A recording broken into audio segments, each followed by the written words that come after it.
Hello, everyone, and welcome to the Brooklyn Rail's 499th New Social Environment.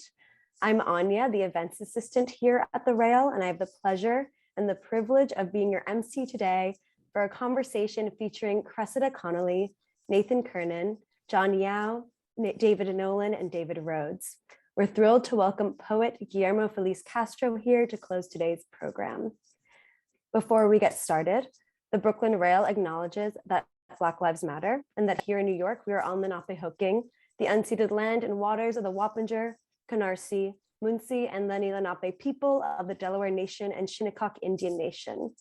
We encourage you to check the chat for a document of resources and actions, which I will post shortly. Over the past 22 years, the Brooklyn Rail has undertaken a miraculous journey, bringing together in a single monthly publication art, music, dance, film, theater, and literature, along with thoughtful social and political meditations. As a small nonprofit, we need your support.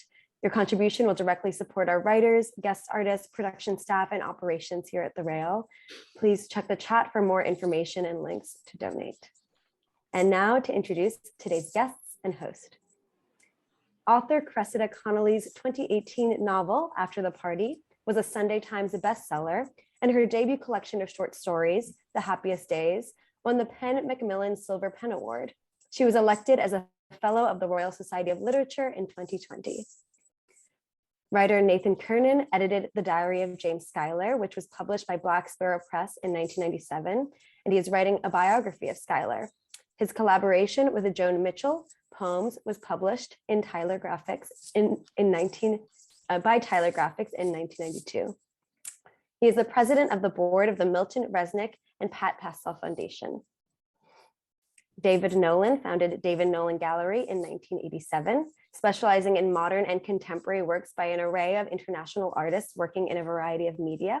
The gallery's original mission was to exhibit contemporary works on paper, along with painting and sculptures by American and European artists, and to produce monographs together with tightly curated historical exhibitions. In spring of 2020, the gallery announced its newest location on the Upper East Side. John Yau is the publisher of Black Square Editions and co-founded the online magazine Hyperallergic Weekend. His most recent book of poems, Genghis Khan on Drums, was published by Omnidon in 2021. He is the 2017 recipient of the Jackson Prize in Poetry and a 2021 recipient of a Rabkin Prize for Art Criticism. He teaches at the Mason Gross School of the Arts at Rutgers University and lives in New York. And our host, New York-based artist and writer David Rhodes, is an editor-at-large at the Brooklyn Rail, and he has published reviews in Artforum and Art Critical, among other publications. His paintings in the permanent collections of the Museum of Fine Arts Houston and the Huntington Museum, Los Angeles. He published a book on Bernard Fries in 2019, edited by Barry Schwabsky. So without further ado, please take it away. Okay, thank you. Welcome, everybody. I'd like to say initially that although I lived in London and during the early 1980s frequented a place called the French House, a bar in Soho, London, that was also frequented by the art world demi-monde at the time. They included Francis Bacon and Frank Auerbach and Lucian Freud. I really feel that Rodrigo Moynihan's work is really less well known than it should be. And it should be remembered that Freud and Auerbach were both students at the Royal College when Moynihan was actually the head of the painting department. And Francis Bacon, who was an almost exact contemporary of Moynihan's, lent his studio at the college to Francis Bacon.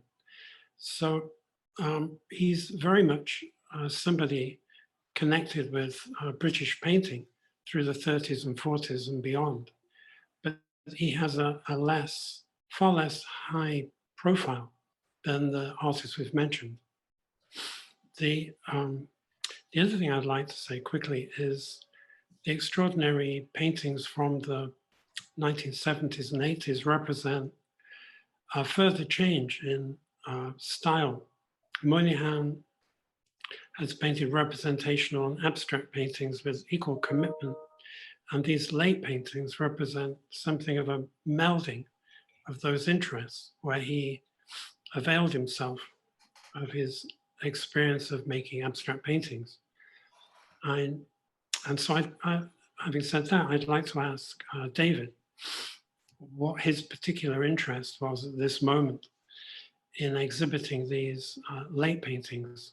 We see a self-portrait at the moment of Rodrigo Moynihan, one of these paintings in the exhibition.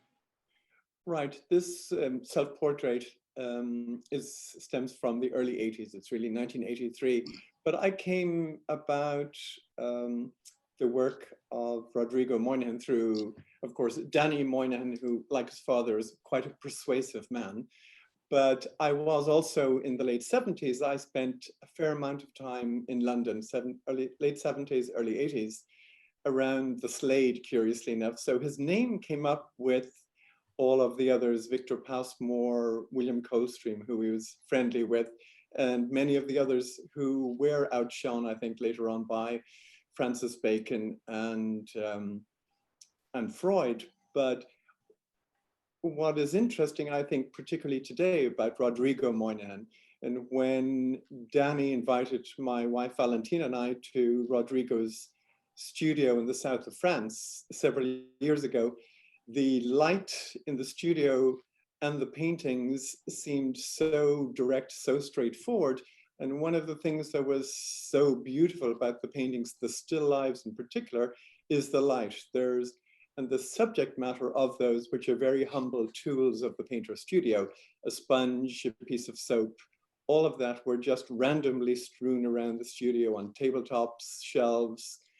And that, in combination with the amazing amount of self-portraits that Rodrigo Moynihan made all through his life, probably a way of not having the complication of having a model or a sitter who you have to interact with, using his own face and his own portrait was a more direct and simple way of dealing with that. And I think we were talking recently about his self-portraits and how many of them are. It's almost like pre-Instagram, in that there were so many paintings of him holding up a painting, choosing a canvas to paint with. All of that seemed very much, in a way, unlike Francis Bacon and Freud, who are sort of loud, bombastic painters in some ways. And Moynihan is much more poetic, gentler, quieter painting, more introverted. And I think his interest in literature and poetry is very important to his background. But the portraits really spoke to us today. And as we did more research, we discovered that in the early 70s, Moynihan really left London. And he was a huge hero in London in the mid-20th century and on. And I think he went to the south of France in a way in the early 70s. Self-isolation would be the way I would describe it, like what relates to what we've had in the pandemic recently. And going to the south of France, he really focused very much on his work and how he wanted to change his work. And there's a freshness and an immediacy that comes from his studying Chinese painting to, he had garnered all of the skills of a painter at that point. And I think the directness and the freshness of them and how intimate they are really speaks to our time. It's really very much about the individual, the vulnerabilities of the individual. And this time was really the autumn of his life in a way. It was the latter part of his life. It was the last basically 20 years of his life, a little less, where he painted in the south of France. And I think the light, the sensitivity to those, he wasn't trying to show off to anybody anymore. He was making the paintings very much for himself. And I think all of those speak very much today. And we felt this was the perfect moment to show art like this in New York. And he hadn't been shown for over 15 years. Robert Miller had shown it previously.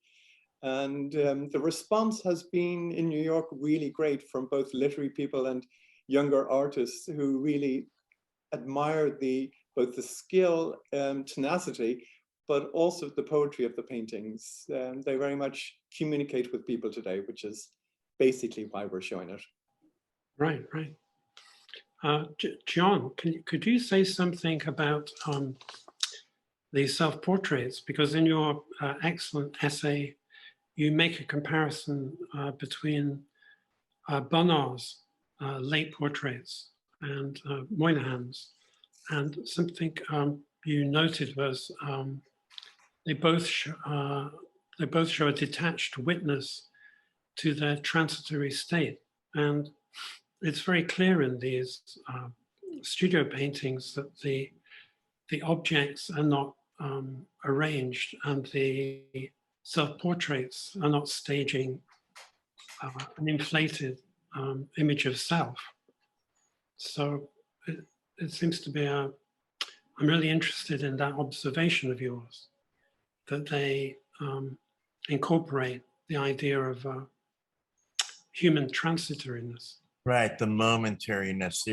There's a great self-portrait where he's picking up a canvas and he looks up and sees himself in a mirror, and the painting is just him glimpsing himself, that I remember seeing in the, I guess it must have been the early 80s, because I reviewed him, a show of his at Robert Miller before I had ever met him and knew his work more than that.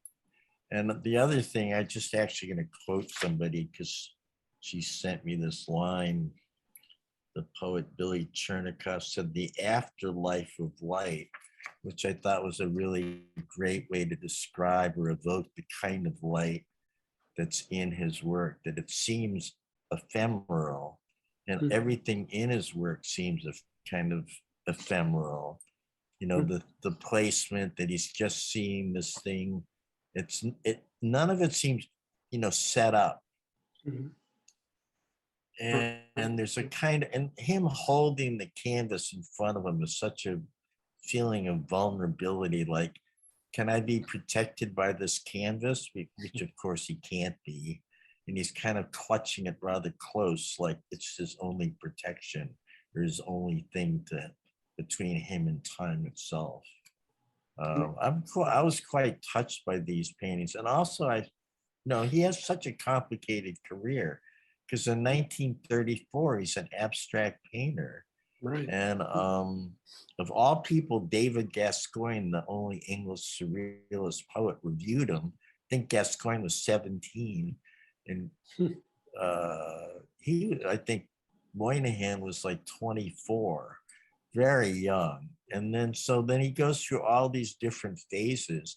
And the more I kind of examined him, the more I was intrigued by his willingness to go in these different directions and not make it all add up. Whereas if you think of Francis Bacon and Lucian Freud, they're always kind of very consciously making it add up. And the other thing is, the masculinity of his paintings is very different than Freud standing there naked holding the brush, right? It's he's willing to admit vulnerability. Right. That's really kind of striking, particularly, since he's come of age during what was considered the heroic period of, painting and action painting and this and that. So there's so many things. And then just the delicate touch that he has is so different than other people working in this way. I mean, it's tender. I can't think of another word, right? Right. Did you meet Rodrigo through John Ashbery? I know John Ashbery. Yeah, John really liked him, and I know there was a painting of Rodrigo's that John had in his house in Hudson that I saw many times, of a bulb on a white shelf. I'm not sure how I guess I did meet him. I met him after I reviewed him, and I guess it was through John. But I did have one amazing dinner with him and Stephen Spender that was quite around the bend, because Stephen Spender, in the middle of winter, I guess, had gout and decided to wear slippers to the dinner, but managed to drink a lot of beer anyway. So it was quite an amazing dinner. So, but that was not part of my review, I guess. I really just love the work. I mean, you know, it's like certain artists, you look at their work and that's it. You're done for. You're in, as they say. And I was in. Was this immediate for you when you Yes. first saw one of Yeah, the- yeah. I walked into Robert Miller. I saw the show. I called up Betsy Baker and said I wanted to review the show. I reviewed the show, and that was it. I didn't know him really. I didn't know much about him, and then I started doing a lot of research on him to find out more about him. I mean, I just felt like, well, if I don't know this person and he's been around, I should know about him. So I really went through and looked at all of his work that I could find, catalogs, everything. So. Yeah. Why do you think he's less well known? Do you think it's because of the changes he was prepared to make in his work, or because the work's basically a lot quieter than some of the other artists? I think it's partly because it's very quiet. It's not dramatic in some obvious way. And I think the other reason is because of the changes. I mean, there was a point when he was in New York that he was making hard edge abstract paintings. I don't think they were necessarily his best work, but I was really intrigued that he had gone from painting these large group portraits, kind of amazing in the 50s, and that he would change so radically. So in my mind, he's sort of as unclassifiable as Jean Alion.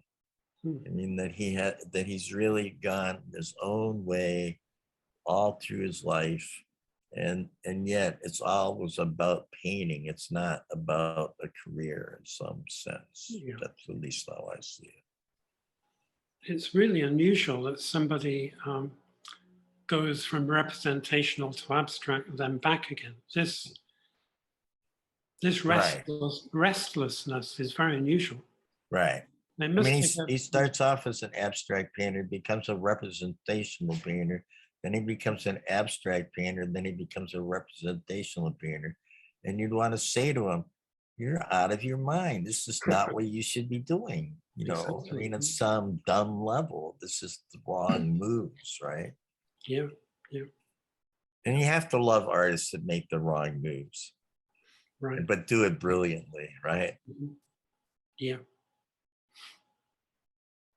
Nathan, can we ask you about how you first encountered Rodrigo, your impressions of his work?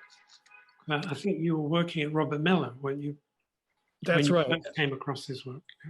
That's right. I worked at Robert Miller for most of the 80s, and we showed him twice in that decade, and then the gallery gave him another show after I'd left. So I met him and became friendly with him, and especially with his wife Ann Dunn and his son Danny. Yeah, I thought the work was compelling. I loved how he said he didn't set up the still lifes. They were just objects. He didn't even want to call them still lifes at one point, but they're as though seen in little moments of little epiphanies, little moments of vision. And they can actually be a little bit composed, but only in the way that the vantage point of the painter changes. Mm-hmm. There are certain paintings that show similar or the same objects on the shelf, but from different directions. And I wanted to ask David, actually, when he said in his very nice piece that he found the paintings cinematic, what he meant by that. But what I would say he might have meant is that the way the painter moves around the subject and paints it from different viewpoints rather than rearranging or arranging at all the objects on the shelves. Yeah, I don't think my impression is he did not rearrange things in a way that Morandi would have spent all of his time actually rearranging for the perfect composition. I think Rodrigo, in a curious way, and I think was part of his style of his life, moving from one thing to another, that wouldn't have interested him. What interested him was indeed the same subject from different angles. I mean, there are in our show even two later paintings from 1988 when he returned to London. And curiously enough, the palette is much darker. Oh, yeah. But also those paintings, he painted the same scene from different angles. And that's the sort of photographic cinematic part. And he was also very interested in photography, but I think, yeah, he painted the same scene several times, just like he painted himself. I'd be curious to figure out how many, my comment about Instagram and his portraits, I mean, he must have, like Rembrandt, he painted himself all through his life. There must be 30 or 40 self-portraits, I would suspect. When you talked about cinematic, when you mentioned the word cinematic, I thought of his painting from 1951, The Editors of Penguin Books, which— Oh, that's a great painting. It is. And he prepared for it apparently by making a great many 8mm movies of these, I don't know how many, 20 people walking around in these two rooms. And you sort of think of that when you see his own self-portraits in his studio, holding things, and he's sort of in the back of the painting, like moving around, and the space of the painting is interacting with the space of the mirror. I'd love to see those movies, though, that he made in 1951. I'm glad you've brought up those movies, because I felt that very much, and I felt that some of the still lives had a correspondence with the movies too, because of the thing of the movies were to make the people not be arranged in the space. The movies existed to make the people just happen to be wandering around in the space of the pictures. And that's so with the self-portraits as well. There's a sense of somebody in the middle of something, which I think he was trying to capture in those group portraits as well. I think there's a correspondence between those great group portraits and some of these later pictures, and with the still lives, actually, the fact that he didn't arrange the objects. They're really about the quality of the looking more than about the arrangement of the objects themselves. Oh, that's a great point. You know, yeah, like it's in the middle of something. I mean, that's like him holding the self-portrait. You can feel it's like just this moment, right? And it's like a simple moment that we all have, but he kind of focuses on it and makes a painting of it. I mean, the amazing thing about the Penguin editors is you don't feel like they were set up. You feel like he somehow caught them all in the middle of something. It's an astonishing, because there's 20 people in the painting, and you just go, what? How did he do this? Totally. And John, I loved your point that you made in the catalogue essay about him holding the painting in that first self-portrait that we saw, that he's holding it like a shield, but that it's a very flimsy shield against mortality. It's a beautiful expression of yours, a flimsy shield, and that it is like that. And actually, then that also made me think, extrapolate from that in a way the round paintings have the quality of shields too. Right. So it's rather an extraordinary idea, the idea of a shield against your own impermanence, and obviously it's only made of canvas, so it's not going to work. right. There is and no that shield. head, that Roman head, it just evokes mortality over and over. Well, also, isn't it interesting that all these still lives, among all these still lives in this series, there's no living object, there's no fruit. Right. There's no flowers, there's no dead bird corpses, there's nothing that has been alive. They're all inanimate objects, so that actually the only living presence in these pictures is the artist himself. Right. So he's kind of using himself as a still life in an interesting way as well. I think it's interesting that the still lives don't contain anything that was ever living. Oh, that's true.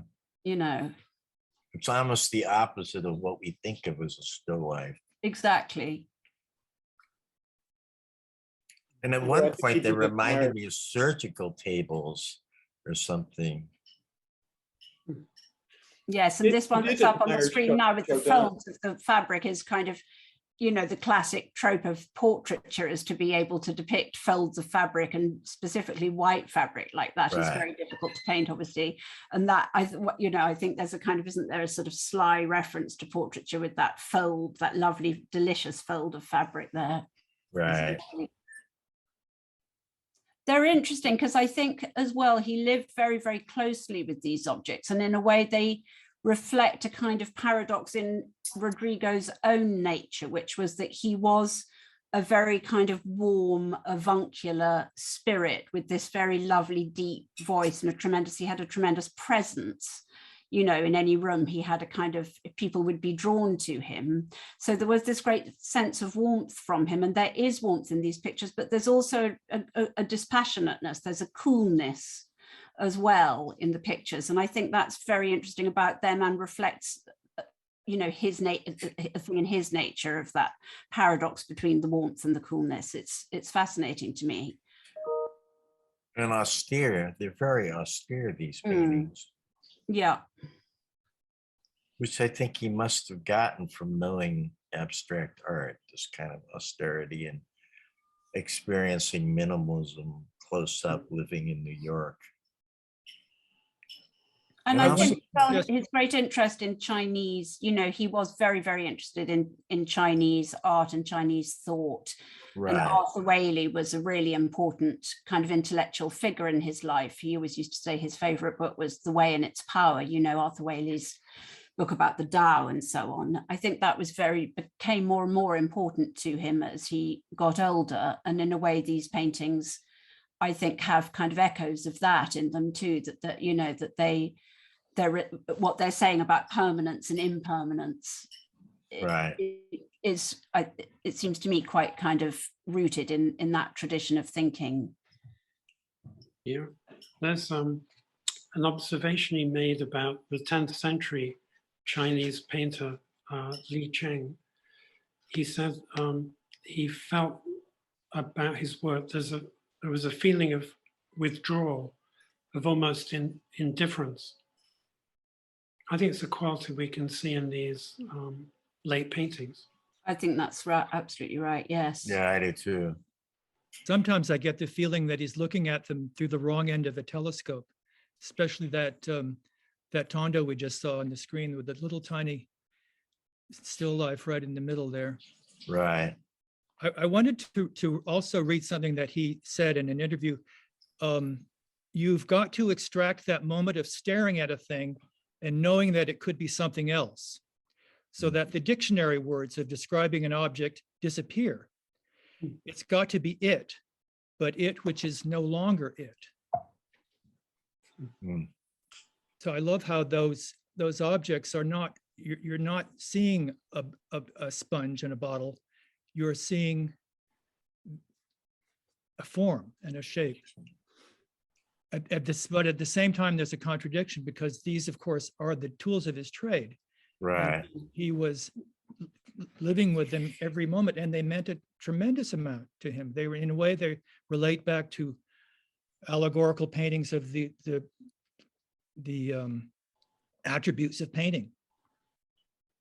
I was thinking about the line from T.S. Eliot's Four Quartets, the thing about the still point of the turning world where past and future are gathered. And it felt to me as if these paintings were very much where past and future are gathered. They have that quality about them. But I think they're really interesting too, aren't they, about the private and the public, you know, because these are very intimate pictures in a way. They're very private. You know, what an artist has on the shelves of his studio, or as he glances at himself in a mirror as he walks through his studio, and he's making these very intimate, private things public by painting them and showing the paintings. It's an interesting, you know, they're the opposite of sort of showroom paintings, aren't they? They have this incredible intimacy. Right, and solitariness. You feel very solitary. And if you think of Freud or Auerbach or Bacon, they were social painters, right? Totally. There's always someone they're looking at or some scene, so they're socially. And he's not a social painter. He's really a solitary painter. It's a very good point. I think that's Also, absolutely right. the composition of them is also very, very clear and very correct. Even the simple shelves, but if those pieces where there's he reflected in the mirror, there are always these shapes, these circles, these triangles, And he uses the mirror as a compositional element as well on the canvases. So they're always extremely well composed. They're very private, but they are extremely well composed. Absolutely. And it's fun if you see a bunch of those paintings with the mirror, he in the mirror clearly reflected, that the mirror moves around the canvases. Right. He plays with them in each canvas. I mean, this is such a tender, amazing painting because you feel like he's showing himself getting smaller and smaller in some way, right? And a little crouched over, and he's choosing a canvas. So there's a tiny bit of humor in there as well. Right. But they are very vulnerable. They're very delicate. I mean, he, as I said, sort of the autumn of his life. He was in his mid to late 60s at this point, and he had been looking back, I think, at everything he'd done till then. So that's why I like that they're very much just about, it's he and the canvas himself, and he's not trying to show off in a public way. Right. Well, as you said, there's a vulnerability and a kind of modesty in them, isn't there, which is so beguiling. You know, they really invite you in and ask you to, you know, see his mortality with him. They're fun. I think they're extraordinary, these self-portraits. Right, because he did come from London, and in London he was certainly a huge hero. He was a big character, a very large figure in the art world there. And this really was a time where he was sort of in self-isolation, examining himself and his art. Yes. That's true. And I think one of the reasons perhaps he hasn't been better known is because of the funny space that he occupied between the bohemian and the solitary and the establishment, you know, that as well as having gone from abstract to figurative, he also went in and out of the art establishment. You know, he was professor of painting at the Royal College of Art, he was a Royal Academician, he was a highly respected figure in the art world, and he also, as a younger man, you know, made a living from commissioned portraits, which he was very brilliant. He was a war artist. So all of those things were part of the establishment, but his abstract paintings obviously were incredibly radical and to do with the establishment. And in his own life, he was a very unconventional person. You know, he was somebody who was brilliant at a dinner, as it were. He could talk brilliantly and very fluently and so on, and in more than one language. However, as you say, he chose to spend a great deal of time alone, and he was very serious about his painting. He wasn't a sort of social person. He wasn't out drinking and carousing and doing those things. He was alone in his studio and left London, gave up the Royal College of Art and the Royal Academy, in fact. Right. And, you know, those are very brave and singular choices for an artist to make, because he could have very comfortably stayed within the bosom of the establishment, but he chose not to, because he was so serious about his painting. It mattered too much for him to just, you know, for him to stay in one place and stay in what was comfortable for other people. He wanted to explore and to expand his own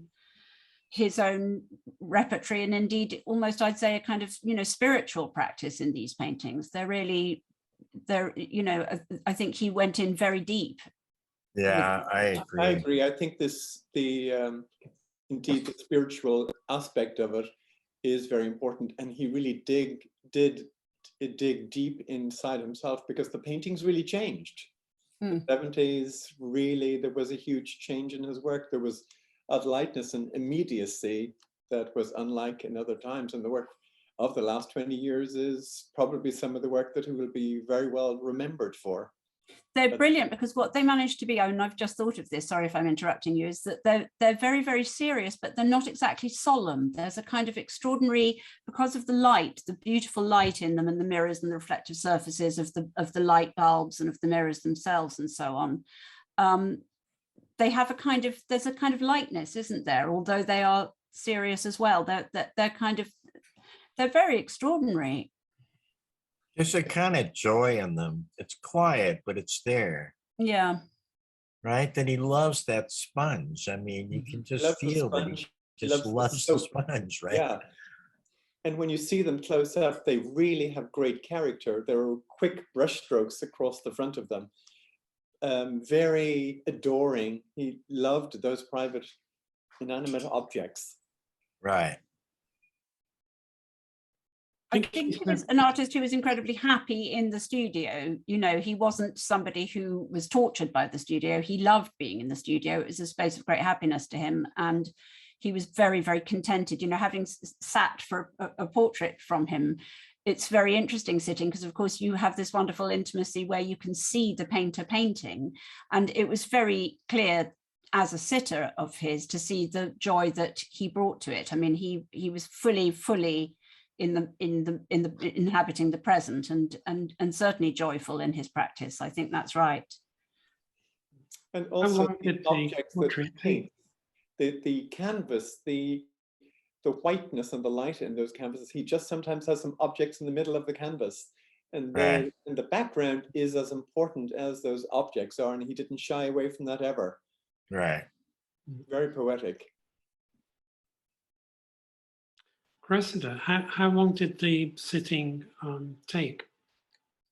Were there many sessions for the portrait?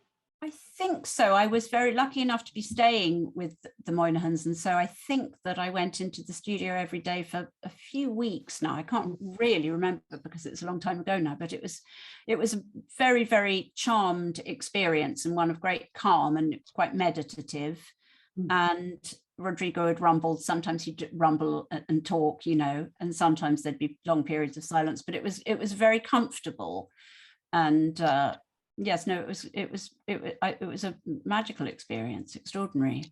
Yeah, you don't look like you were suffering the way the people on Freud are. No. Really horrified. I'm waiting. Exactly. I'm waiting for somebody to realize that the Freud paintings are almost kind of like a sort of torture. They are. It's clear. You know. You feel like some of the people look it up and thought, "What the hell am I doing here?" You know. In an awkward position too. Yeah. In all sorts of positions he wanted them to be portrayed in. They don't look very comfortable. No, in no sense, I don't think comfortable either physically or emotionally. And I think in a way their very unsettledness was perhaps what he was looking for. But that's not what Rodrigo was doing. Rodrigo was doing something far, far deeper than that, I think.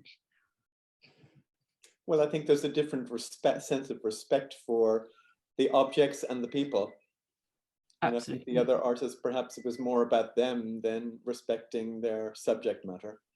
And you've touched on the thing of Rodrigo being quite being poetic and so on, but he read very, very widely. You know, he'd read the feminist writer Angela Carter and so on. You know, he was a very wide thinker.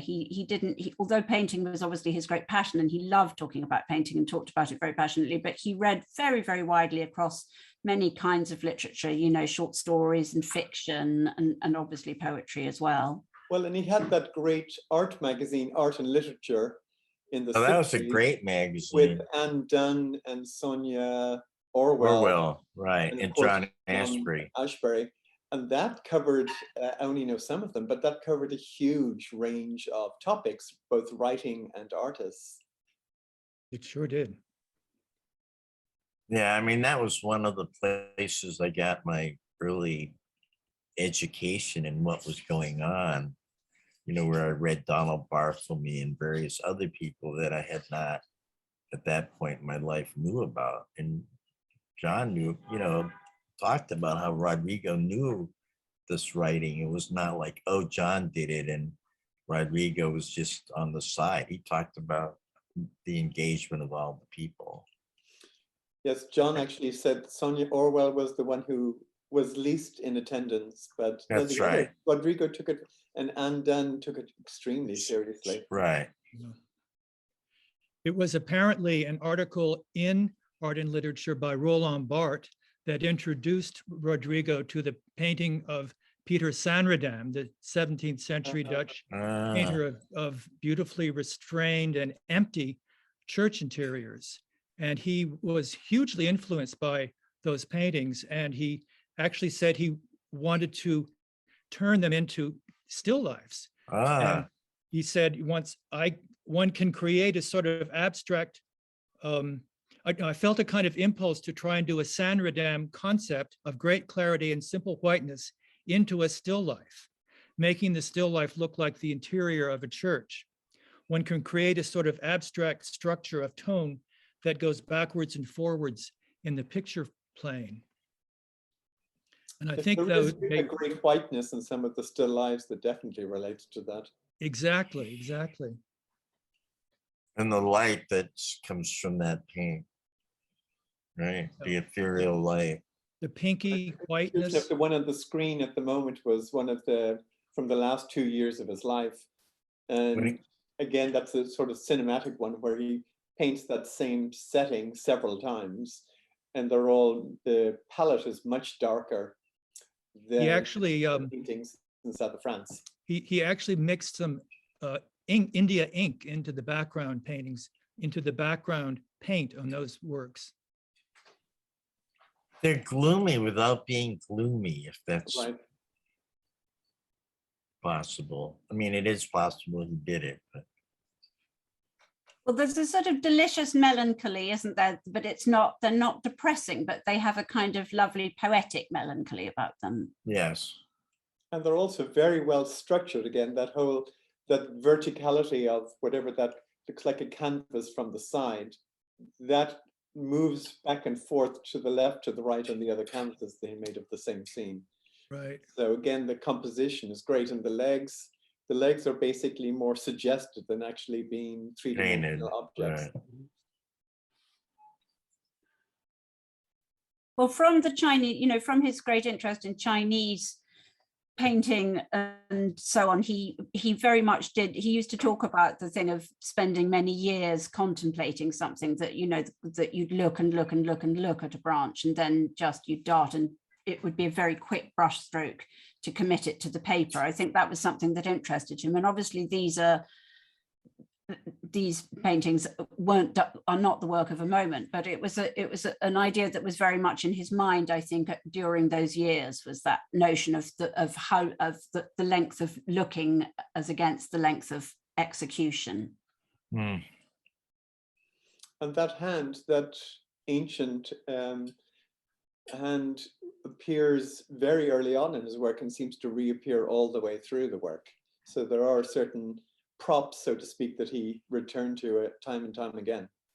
But when you were talking about artists going from abstraction to figuration, I can't help but think of, there's Gerhard Richter. There are many artists who do go back and forth. It is perhaps more of a later 20th century idea, but well, why wouldn't you? Why would you stay in one lane? I mean, all of us writers like writing different things. Nobody thinks it's peculiar if a novelist writes an article, a book review, and yet it was considered so strange for artists just to change from abstract to figurative. But it seems to me a completely natural exploration of how you perceive the world. That's what art is looking at how you perceive the world. It is, but of course, also you have to remember, depending on who the character is doing that and having the confidence to go back and forth and basically not caring. It's about what they want to do.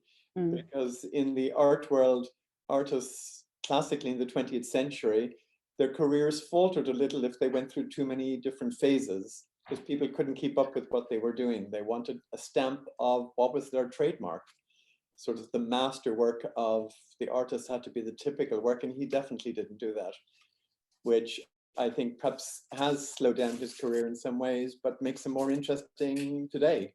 Right, because you can't really characterize Moynihan the way you can characterize some of the other English artists like Auerbach or Freud. It's really, yeah. Yeah, no, I think this going back and forth, this freedom that he gave himself, and also, as I say, going to the south of France in the 70s, leaving all of the great fame behind him, that was also a brave. That's a brave thing to do. Yeah. And that's very I brave. also think the English part, the structure coming from artists who studied at the Slade, there are certain English aspects of composition and structure that's more English than other, but he also had the English and the Spanish, since his mother was Spanish and he'd grown up in Spain at the beginning of his life. Right. I think he was quite comfortable looking at Ribera and Turner at the same time. And I right. And Lawrence Gowing mentioned Sorry. Doesn't he? Lawrence Gowing in the essay that he wrote for Rodrigo's big retrospective that he had at the Royal Academy mentions as well, obviously the influence of Goya and of Manet and of their palettes. And I think, John, you mentioned Zurbarán as well, to do with, again, to do with the tonal, the colors and so on. And obviously the paintings in the south of France are unmistakably not painted in England with its horrible horrible That is true. I mean, you could say, if Monet early had a Spanish palette, you could say, coming out of his love for Velázquez, that in a way, Moynihan has a kind of Spanish palette. Yeah. So. And he was certainly very aware. He went back to Spain numerous times over the years to go back to the Prada, all of that, and had his favorite paintings there as well. So I think it is something he was very comfortable. And again, a bit like his interest in literature, he wanted to absorb all of those things that excited him. Right, he's cosmopolitan. Yep.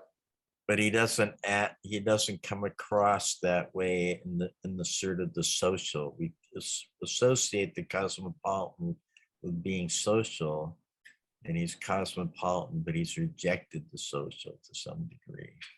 And Does that's that run another through his family, contradiction. John? What? Does that run through his family, do you think, John? Yeah, well, I knew, yeah, that's part of it. I mean, I know Anne, or I didn't know her well, and I know Danny, and I also know the other son, who's not his son, Francis. John. I met them all. I think the funny thing about Rodrigo, none of the contradictions of him as a human, was that although he would be the life and soul of a dinner table and everybody would be craning to hear what he was saying and so on, you didn't really, on a very deep level, I think, know necessarily what he was really thinking. And the English part of him. Yes, maybe the English part of him, as opposed to the Spanish side of him. Exactly. That's an interesting way of looking at it. And in a way, I think that's evident in these paintings, which is that although they are so inviting and they are so intimate, there is a kind of mystery at the heart of them. Right. In the still lifes particularly. Yes.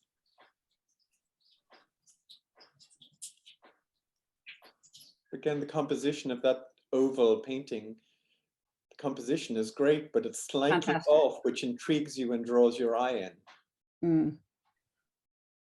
And that Roman head that reappears, which Nathan, I joke with him about, possibly the source was Robert Miller, that reappears constantly. It's quite great. And also picking this odd form to paint on, right? Tondos or these ellipses. That is not it's easy to start with a rectangle. Right? None of it's easy. That's what's so fascinating about them. There's nothing easy about them. I mean, the palette is not easy. The shape of the canvases is not easy. The compositions that weren't deliberately composed is not easy. To look again and again and again at objects that you're so familiar with and find newness in them. I mean, all of it is a very, it's a very difficult undertaking. Right.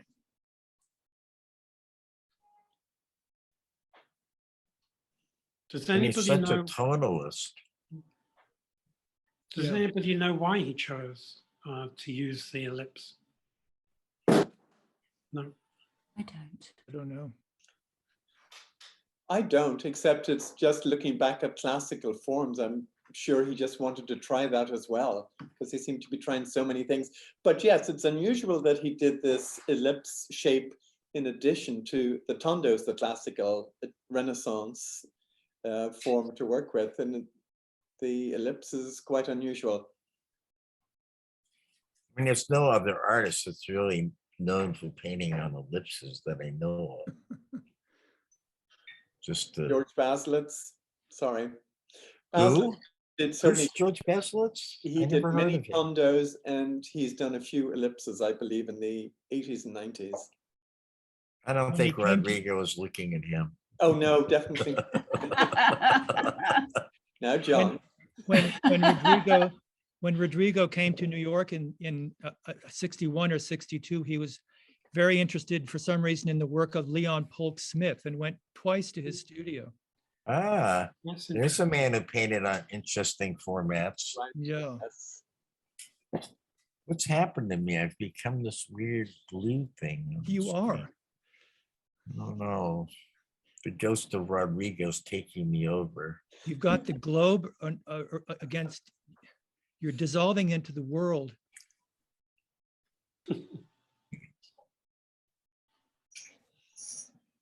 But he hasn't, Cressida, you haven't seen Rodrigo's work in London in the last years, have you? No, I haven't actually. I haven't. I haven't, no. Yeah, I think the last show probably was then with Faginato, Mhm. Ah, did works of the 70s, but do you see his work at the Tate? I haven't been in London in a long time. I haven't. I'm just trying to think if you do. I don't know. Is the, Mhm. is the I truth? wonder if Maggie is still on view at the National Portrait Gallery. The National Portrait Gallery is having a major redo, so I'm not sure what they're doing. Yeah, they have far too. They've show so little of their permanent holdings, so I don't know. I'm not sure. Well, Cressida, I'll bring a group show to London if you host a party for him. How about that? Absolutely. Okay. Oh, you're on. Since you knew him rather well at the time, even though I like the way you described it, he was just around, and so you grew up knowing him rather than actually meeting Rodrigo Moynihan, the famous artist. Well, I think it would have been intimidating to meet Rodrigo Moynihan, the famous artist, because of obviously his fame and extraordinary talents. Would have, you know, it was wonderful to be in the lucky position of just already knowing him. Yes, it was a very fortunate thing. yeah, I was kind of Well, lucky family. that I didn't know how famous he was when I met him. It always helps, doesn't it? Yeah, but then he took me out with Steven Spender, and I was, uh-oh, I'm in over my head. You're well able for that, John. No, it was fun. I have no complaints, believe me. It was a So memorable Cressida is dinner. going to host a party still for Rodrigo remember it, Moynihan obviously. in the fall. I'm looking forward to it, Cressida. We get Danny involved. We push back on Danny a little bit to help. I don't need a first-class ticket, David. I had a feeling you'd want to come as well, but no, it would be fun to show his work because in New York, the response has been quite fantastic. I mean, there's a lot of people who've come and said, oh my God, it's great to see painting again. And, you know, he was such a hero in England. It would be fun to show it again, since I do think it's been 20 years or so since the work has certainly been shown in any larger way. And get see what the reactions. I know there are some followers of his over there, but it would be fun to bring him back with a New York gallery to London. It's a great idea. Oh, look, here's one. Yeah. Oh, that's the painting. Thank you for showing that. Yeah, because John Mitchell isn't having a very good day, is he, in that painting? Not No. at all.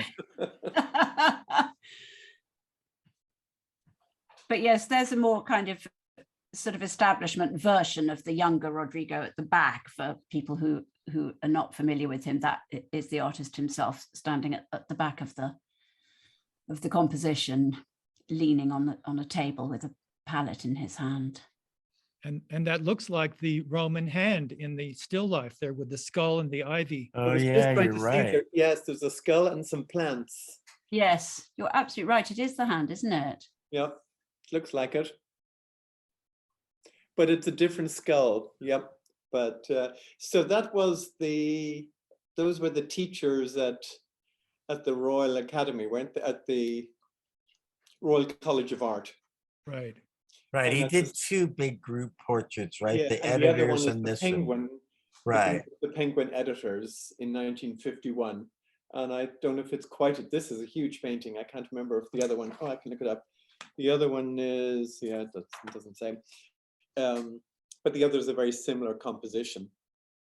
And the other, I think it was for the Penguin editors very particularly that he did the thing of filming them himself that you were Right. referring to earlier, Nathan, which is such an interesting idea in order to make the subjects kind of just be randomly, you know, to not stage it. So it's a very interesting thing to do two such huge pictures in which the subjects aren't staged, and that's why I think it'd be fascinating to see those portraits alongside some of the still lives to do with the thing of not staging the things. Yes. Right. I think they'd be interesting to see together. Yeah, I do too. I sense we're working on an exhibition together, Cressida. I think I'm just doing the sausage rolls, aren't I? No, but it's fascinating to see. This seems much more an English painting to me than the other paintings. And it is, I mean, it's definitely more formal, more somber, but all of the details are in there. Right. And the blank white wall on the left is like a huge blank canvas behind them to set the heads off. Yes, and it is that, in fact, a mirror, even look, a gilt-edged mirror. Right. Right beside it that he had in his studio later on. Yes, yes. Yeah, it is curious that he had so many of those big mirrors in his studio in the south of France. Yes, he used to look at the picture. He'd take the picture and hold it and look at it in the mirror as well to check it. I remember him doing that, picking up the pictures and holding them up in the mirror. I think a lot of artists do that. I mean, it's just a way of kind of seeing it slightly anew. Right. Yeah. It makes all of the other him holding the canvases more loaded after you say that. Yeah. I can see somebody saying no women. There probably wouldn't have been any women teaching at the Royal College at that point, but the Board of Penguin Directors does have a woman at centre. So it was obviously something he was aware of himself, a deficit he was aware of himself in this particular painting. Yeah. And he did paint many portraits of women, as you know, even from your postcards and things. Yes. But it's true, it was a more, I mean, it seems like even when I went to visit the Slade in the late 70s, it was still a more male-oriented setting.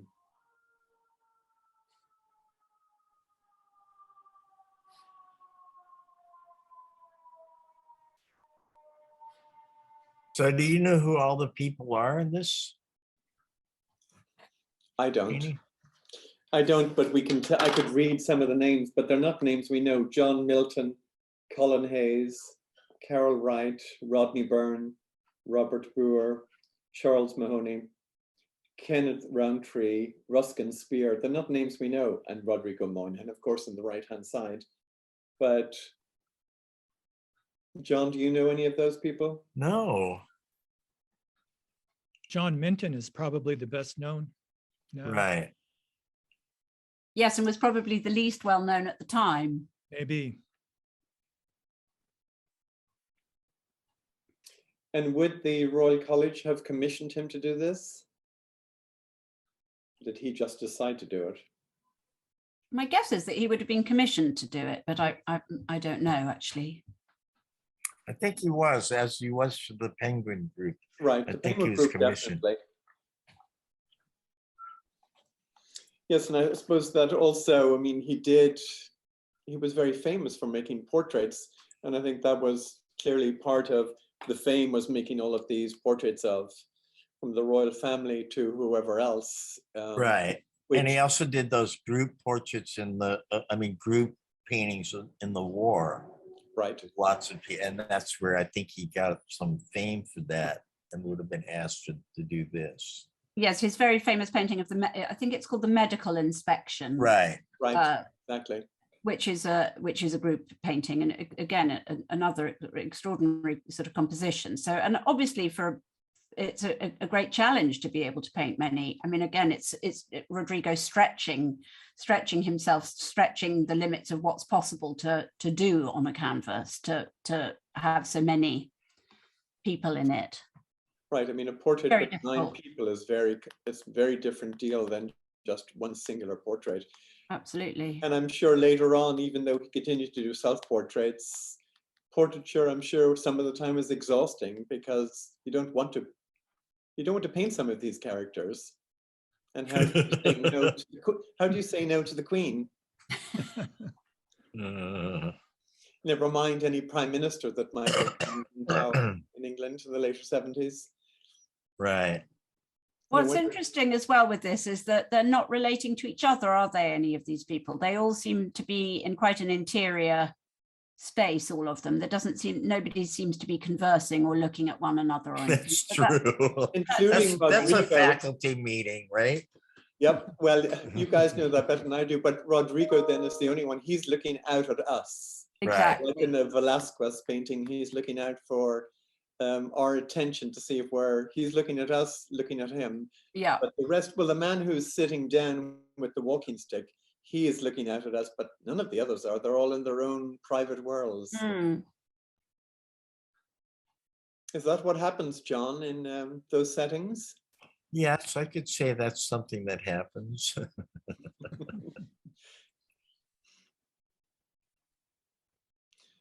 Certainly not in the art world so much otherwise. It's a bit more social than that, but perhaps back then they were more intellectually inside themselves. It's an extraordinary painting. It is.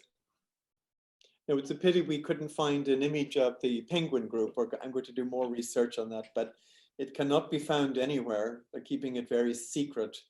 But no, it would be nice to see that, because all it is it's reproduced once in the retrospective for the Royal Academy in '78, but it's in black and white. I saw one color image of it, but probably back in the 80s when I was doing research on them, but not since, certainly. Yes, no, interesting, because it's such an important painting.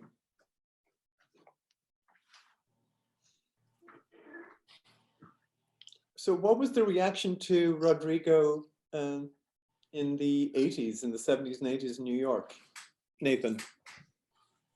It was, I don't remember it too clearly, but it was positive, certainly. We got John to review it, and other people. There was a sense of rediscovery, of discovery and rediscovery.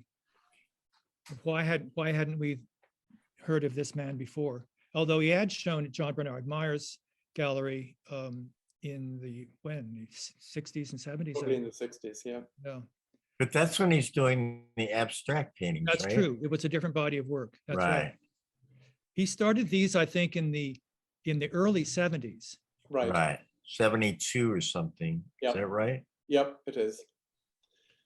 It is, because those abstract, more hard-edged, Ellsworth Kelly-esque types of paintings probably would not have been so popular. I mean, it was even when Blinky Palermo showed in New York first.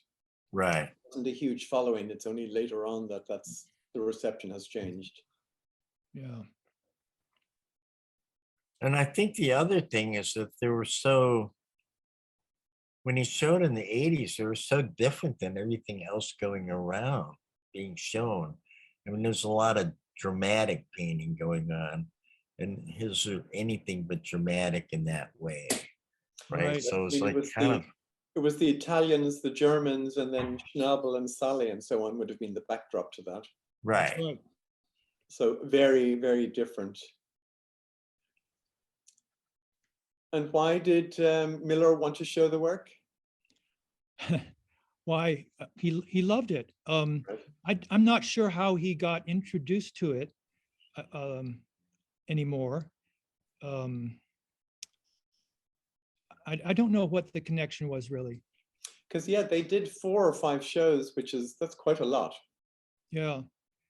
Well, the Miller Gallery was quite eclectic when it started. I mean, the first show I saw there in about 78 or 9 was a show of Roman antiquities. Right.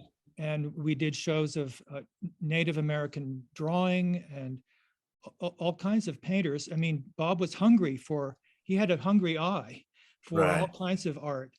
And he did love traditional European painting. We had a beautiful Alien show. That's right, you did. That there must have been a connection somehow between Alien and Moynihan. I don't know which came first, but they were obviously very close friends. They knew each. I didn't know if they knew each other or not. They did yes. it, and Dan was very, very close to him, particularly, I know, because even when the Morgan Library was involved in the show, I think Anne Dan also supported that at the time. That's Ah, right. okay. And You know, Jacqueline is still alive. Right. Alien. Right. Because Elion was really a European painter, not known really so well in this country. Although he too, as you've said, John, went back and forth, went forth from abstraction to figuration. And he had been quite well known as an abstract painter in the 30s. Right. the The war. circle group he was part of. I mean, those Yeah. are terrific paintings. Beautiful. And those were collected all over the place here. Right. And then he goes through a highly realistic period, and then he changes to the period that he becomes known for, that people like Leland Bell got completely obsessed with. He went through the war. He was a prisoner of war. That's right. He writes a book about it. Yeah. And then he lives in the United States, I think in Virginia for a while. And the studio is still there, I've heard. Is it? I'm not- Is it? Yeah.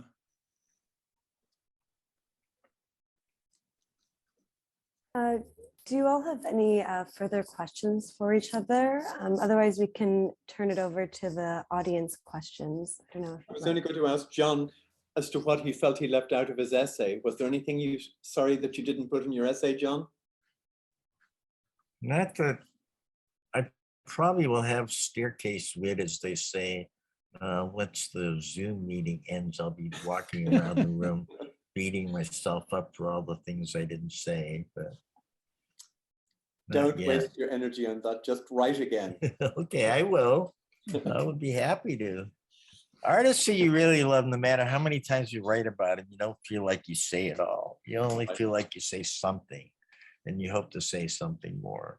So that's what I feel with your essay also started off very, very well, I must say. Yeah. Thank you. Fighting words. No, it's great. So David Rhodes is now back to you, David. Do you have any other things that we're supposed to have said before? No, I don't think so. No, that was great. Let's invite some questions from the audience. I think it's a good time. Oh, wonderful. Yeah, we have a few questions up. Our first question will come from Joyce, and you should be able to turn on your microphone, Joyce Shapiro. Thank you, Anya, and thank you all for such an intelligent and insightful conversation.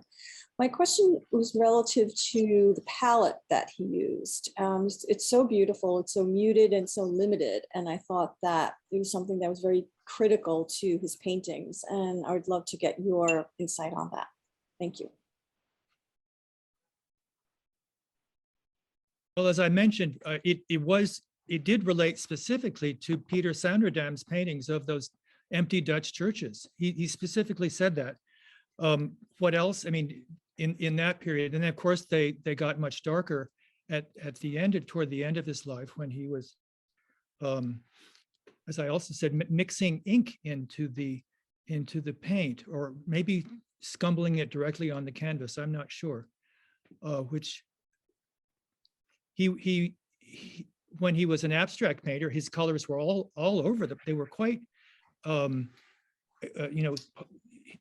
he had a period of gestural abstraction, and then another period of geometric abstraction, and those colors are always very, very idiosyncratic, I would say. They're not the primary colors of Ellsworth Kelly. They're off. They're orange, strange oranges and shocking greens. And they often have landscape connotations, not in the colors so much, but there's often a horizon, often built in layers, vertical, horizontal layers. Can I add that Lawrence Gowing said about the about the some of these still lifes that there's a reference to Whistler's palette, and I think that's interesting because Whistler's a that's great a good painter of point. greys, obviously. Right. Yes. And in the two, I see, you know, the silvery surface of antique mirrors. That grey is a kind of recurrent colour, but because there's so much of those greys and what he called the bone whites that you refer to, John, as well. In fact, when you look at them very, very closely and repeatedly, the palette is less limited than it at first appears. There's some very, you know, there's some turquoise, there's quite a lot of turquoises. There's a gorgeous one that's the one with light bulbs. I love that. I love that one. That's my favorite one, actually, of these ones, which has this lovely luminous pink in it as well. And then there's quite a lot of yellow. So although the overriding impression is one of, as I say, this kind of almost mottled antique mirror kind of reflective grey with a lot of light in it, all these other colours are there, in fact, but just in very limited, kind of sparingly applied, you know, doses. He was interested also in non-colors. He talked about painting the color of dust and painting the color of porridge.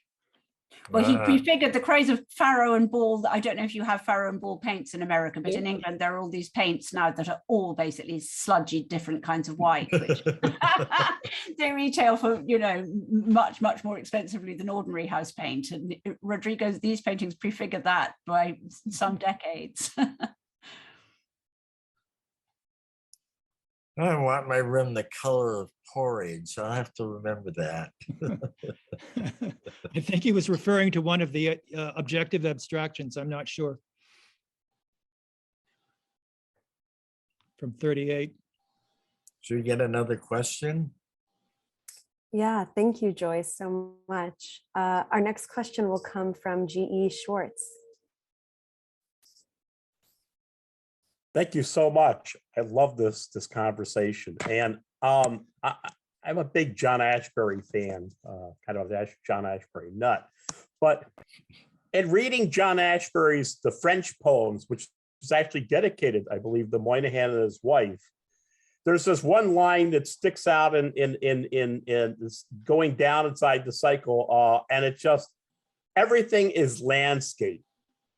And looking at all of these, the shelf paintings specifically, which Moynihan didn't outright consider still lifes, from what I understand, that could be corrected on that. They have so many verticals, and the horizontals are almost like the horizon. Aren't they more like landscapes? I think you could say that. One way to answer that would be to look at the where the meeting point in the early 70s between the last of the abstractions, the geometric abstractions, and the first of these shelf paintings. They're really there. You see how much the shelf is kind of a horizon. That's a good point. Yeah, I think it's again more compositional, the horizon line rather than being landscape. But yes, the shelves definitely cut through the canvas in a horizontal way. And then he's very clear about the horizontals and the verticals with the green support for the shelves. There's green bracing against the wall.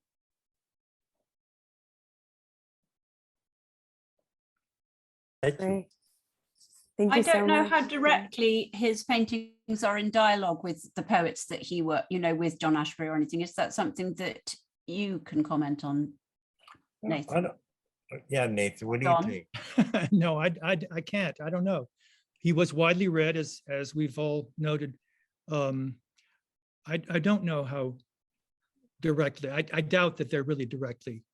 Yeah, I do too. I doubt it. I don't think with him, there's not any simple one-to-one correspondence. Right. That's what makes him so interesting. He's not a literalist. Yeah. That's an American problem.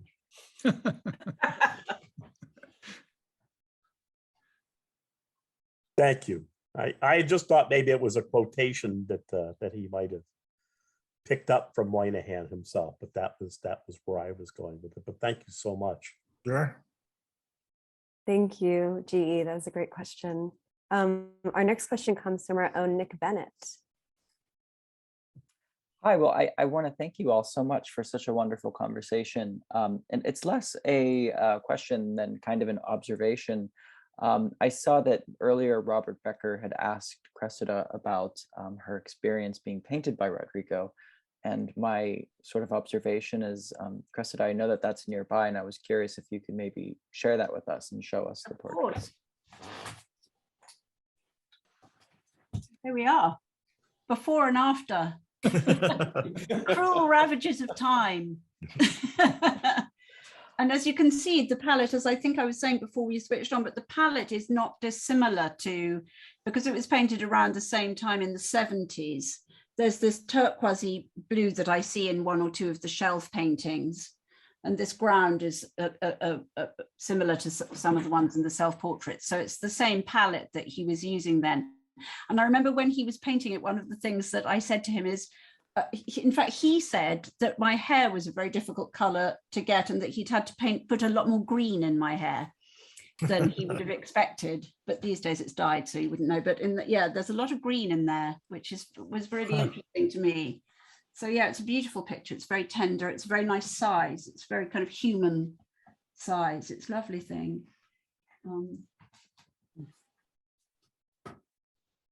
Well, that's beautiful. Thank you so much for sharing that with us today. No, it's a pleasure. Lovely. Thank you, Nick. Thank you, Cressida, for showing us that painting. And thank you all for this wonderful conversation, and everyone for your comments in the chat and your questions. Now it's time to turn to our poetry. At the Rail, we have a tradition of closing all of these events with a poetry reading. And so today I'm thrilled to welcome our poet laureate of the day, Guillermo Filice Castro, to the stage. Poet and photographer Guillermo Filice Castro is the author of the chapbooks Mixtape for a War and Agua Fuego.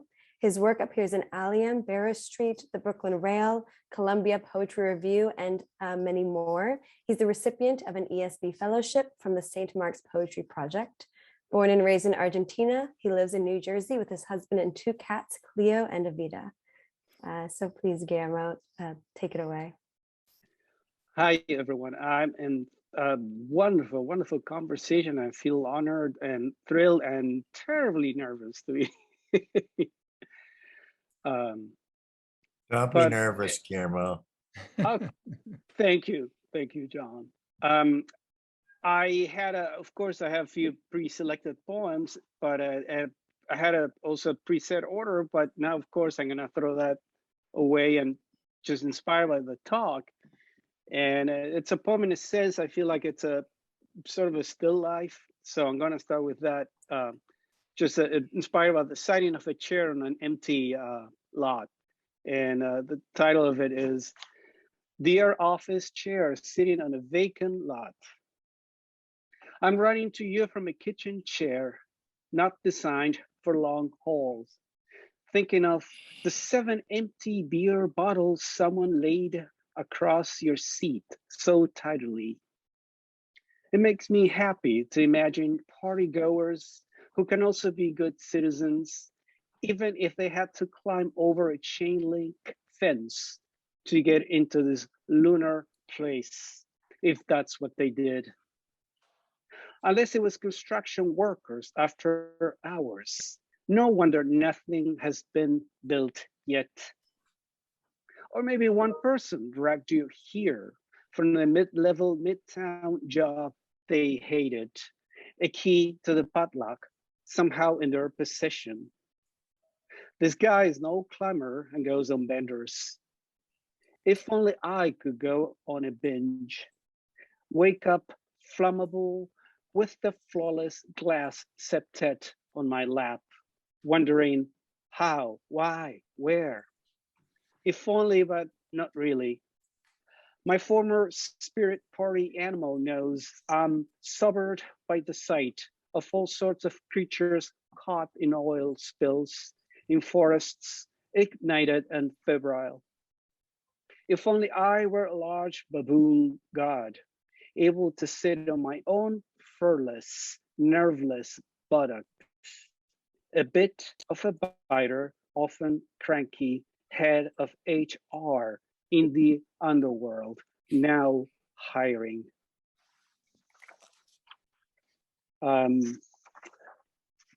Continuing in that sort of a still life vein, something that perhaps you don't see as much, but in the beginning of the pandemic, just it seemed, at least here in the suburbs, you know, the ground seemed to be littered with discarded gloves. So as a result, I wrote this poem, which is an ode to discarded gloves. Praise you, teal ones, clear ones, pink ones, thin mediators between us and the myriad of things trying to kill us. It's always just one of you I spot, unpaired and impaired. A mother's abandoned slap, hand without jazz, condom without G's, deflated in the grass like a jettisoned teenage memory, mourned by sneezeweed.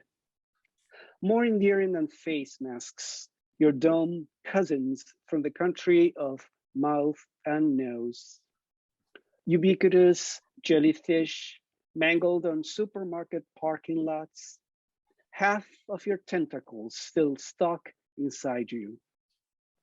Haven't we all felt this way, translucent, cast aside, dressed in the latest latex or vinyl? Praise you for one final wave. And in closing, again, something what triggered this poem, something that actually happened, and I apologize for those who are fans of the New York Magazine, but I canceled my subscription to it. And hence the title.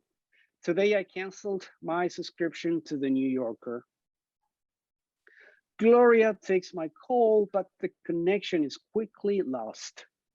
Loretta picks up next and, without a trace of a southern accent behind that name, says she's sorry to hear that and asks if she may ask what the reason is. I want to tell her I am sorry too. Want to say, it's been a weird day, Loretta. More and more I am drawn to negative energy, as if every person in distress in the world needs my help. Like the two guys fighting at the bus terminal to whom I screamed, stop, stop, stop, as I made my way down the escalator. The best part being, they stopped, one young, the other old, the hard soundtrack in my ears deafening everything. See, I have spent my life tonguing chain-smoking men of various ages, as if wanting to be the danger in their lungs. They always dissipated first, fast. Too often have I dwelt near crevasses in the melting ice, or written lines like, love is a book by anxious Huxley, left open on a fake granite table from Home Depot. I've also yelled at people who want to sit next to me on the bus. But what I'd love to say, Loretta, is it's not you, it's me. Something we should print on a t-shirt to sweat through the guilt of ending anything long term. It's just too expensive, is all I can say. Oh, I totally get you, sweet and understanding Loretta says, and hangs up. Thank you. Thank you, everybody. Thank you. Thank you. Thank you so much, Guillermo. And thank you to Cressida, David, Nathan, John, and David. We'd also like to thank Gabriella and Valentina from David Nolan Gallery for helping to make today's event possible. We encourage everyone to view our archive of these conversations on our YouTube channel, where we'll upload today's conversation shortly. And you can join us tomorrow at 1 p.m. for our 500th New Social Environment with Sam Messer and Jonathan T.D. Neal on the event of Go to It Laughing, which is at M&B Art in Los Angeles. We conclude with a poetry reading by Hannah Lamb Vines. And you should now be able to turn on your microphones and say thank you and goodbye. Thank you all. Thank you. Thank you Thank all you. so much. It was, Thank you so it was much. wonderful. Thank you. Thank you. Thank you. you, Thank you, David. Guillermo. Thank you. Here's Danny. Hello. Yes, thank you. Did you not hear Where are you, that? Danny? I don't see you. We have lots of questions to ask you, Danny. Well, it's a bit late for that. There he is.